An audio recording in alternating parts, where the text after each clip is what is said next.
ચૈત્ર માસમાં પવિત્ર કથા એટલે ઓખાહરણ. આ આખ્યાનનો સાર ટૂંકમાં જોઈએ તો દૈત્યરાજ બળી રાજાનો પુત્ર બાણાસુર તપ વડે મહાદેવને પ્રસન્ન કરી અને બળવાન બને છે તથા મહાદેવ તેને પુત્રવત સન્માન આપે છે. બળના મદમાં બાણાસુર સર્વે લોકે હાહાકાર મચાવે છે અને અંતે તેની સામે લડવાવાળું કોઈ ન રહેવા સ્વયં મહાદેવને પોતાની સાથે લડવા આહ્વાન કરે છે. અંતે શિવ તેને વચન આપે છે કે હું નહીં પણ મારું સંતાન તારી સાથે લડવા ઈચ્છા પૂર્ણ કરશે, પણ ત્યાં સુધી તું રાહ જો. ત્યાર પછી ગણેશના જન્મની પ્રસિદ્ધ કથાનો અહીં સમાવેશ થયો છે.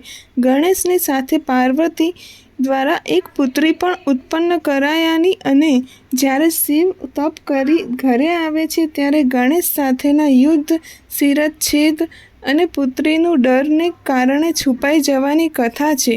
આ પુત્રી તે ઓખા, જેને પોતાના ભાઈની વહાર કરવાને બદલે ડરપોક બની છુપાઈ જવાની સજા રૂપે પાર્વતી દ્વારા દૈત્ય વંશમાં જન્મનો શાપ મળે છે.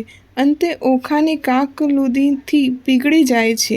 પાર્વતી તેને દૈત્ય કુળમાં જન્મ છતાં દેવકુમાર સાથે લગ્ન થવાના અને તત્પશ્ચાત પોતાના દ્વારા તેનો સ્વીકાર થવાના આશીર્વાદ આપે છે. આ ઓખા દૈત્યરાજ બાણાસુરને ત્યાં પુનઃ જન્મ પામે છે અને ઓખાના જન્મ સમયે આકાશવાણી દ્વારા બાણાસુરને ચેતવણી મળે છે કે આ કન્યા દેવકુમારને પરણશે અને તે પરણશે ત્યારે જમાઈ દ્વારા તારા બળના અભિમાનનો નાશ થશે, તારા બાહુઓ છેદાશે. ઓખાને કદી પરણાવી જ નહીં તેવા સંકલ્પ સાથે તેને પ્રધાનની કન્યા ચિત્રલેખા સાથે એક દંડિયા મહેલમાં સઘળી રાજસી સુખી સુવિધાઓ સાથે એકાંતવાસ આપી દેવામાં આવે છે. ઓખા યુવાનીમાં આવે છે, સપનામાં પોતાના થનાર પતિનું દર્શન કરે છે. ચિત્રલેખા જે ચિત્રકલામાં પ્રવીણ છે, દેશ દેશાંતરના રાજકુમારોના ચિત્ર બનાવીને ઓખાને બતાવે છે.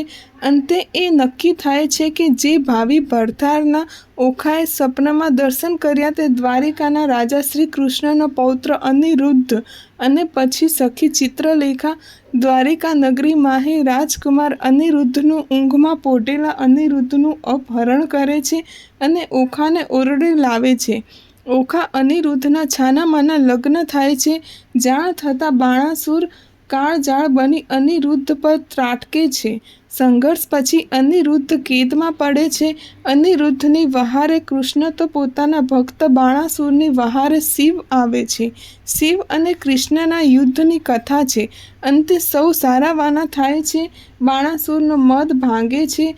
કૃષ્ણ શિવ વચ્ચે સુલેહ થાય છે અને ઓખા અનિરુદ્ધનું ગ્રહ સંસાર માંડે છે. આ બધું કવિ પ્રેમાનંદની કાવ્યાત્મક આખ્યાન શૈલીમાં અહીં વાંચવા મળશે અને અંતે અપહરણ તો અનિરુદ્ધનું થયું છતાં કહેવાયું ઓખાહરણ. આદ્યશક્તિમાં અંબા પ્રગટ્યા, જ્યાં પવન નહીં પાણી નહીં, સુરીનર મુનિજન સર્વ કલાણા, તું કોણે ન કલાણી. તારું વર્ણન કેય પેરે કરીએ જો મુખ રસના એક, સહસ્ત્ર ફેણા શેષ નાગને માં તોય ના પામ્યું શેષ.